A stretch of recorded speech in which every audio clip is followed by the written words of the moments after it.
what is the gap between what is the reality and the decisions that the armed forces need to take compared to the intelligence and the analytical brain and the hindsight precedence and putting it all together that analysts and reporters do.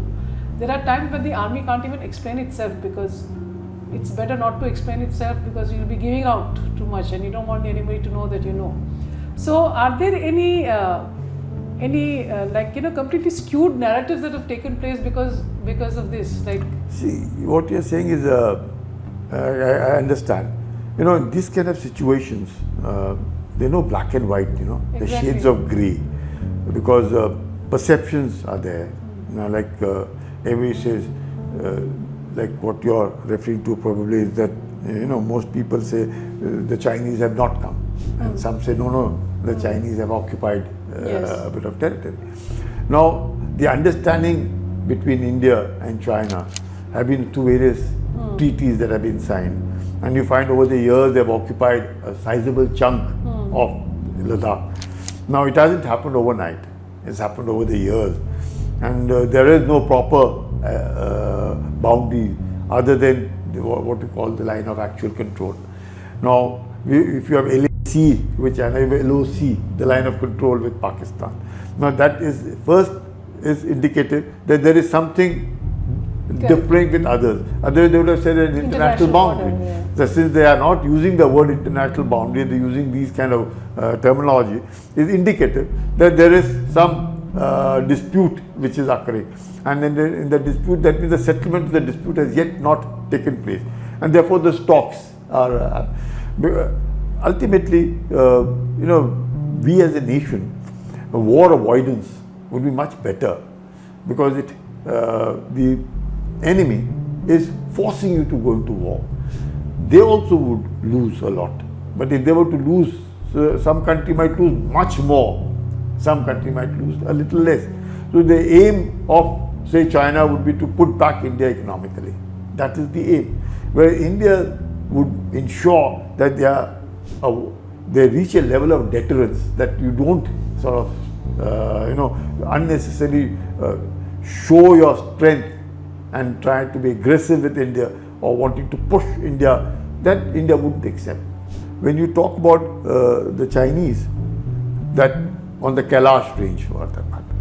Now, if you look at it, right from we got our independence in 1947, the PLA took charge, the Mao Zedong in 1949, and since then you find slowly and steadily exercising this thing. So, a sizable chunk of the Indian territory is already under the occupation of the Chinese. Correct. Almost to the extent of maybe 37,000 square kilometers.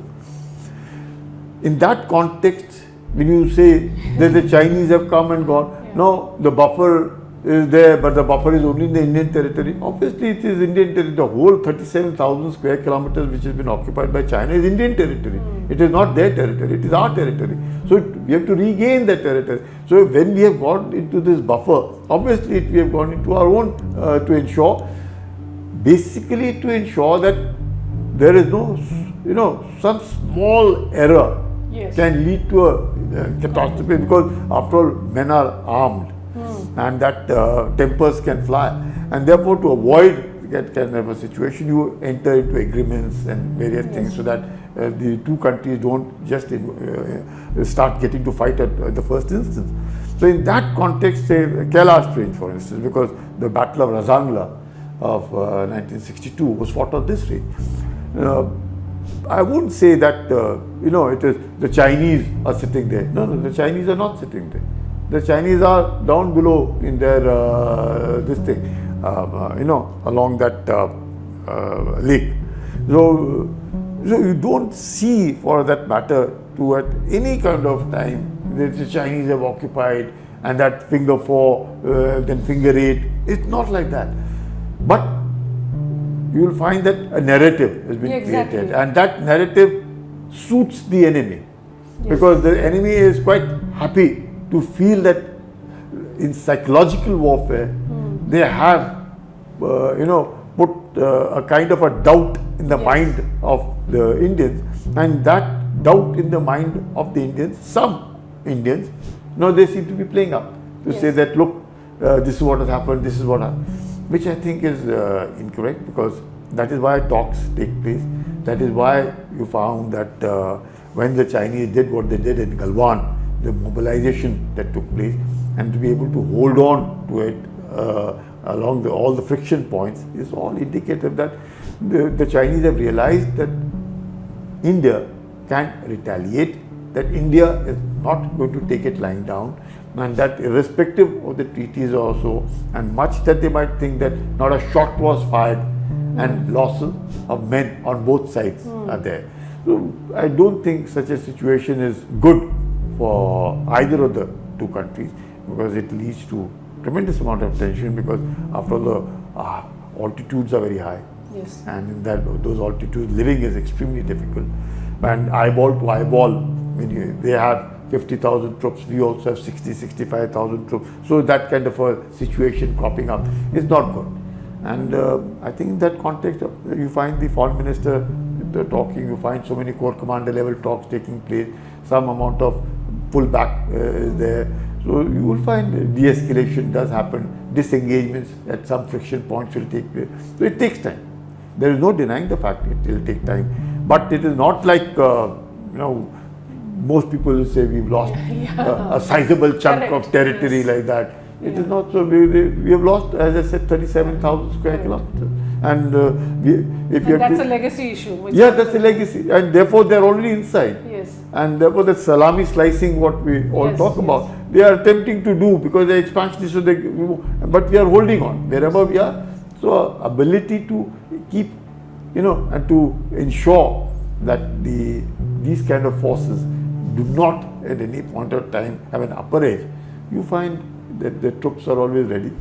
The vigilance is high, surveillance is high, the occupation is high, modernization is high, equipment is there, infrastructures have come up, roads are coming up, good living conditions have come up, so that the boys feel comfortable. Plus information about the enemy is also coming. So it's all of it.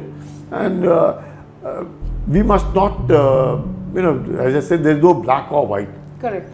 And therefore, the people who are not aware of the whole thing is best left to the government. No government will commit harakiri. Yes. No government will work against their. No chance. No chance.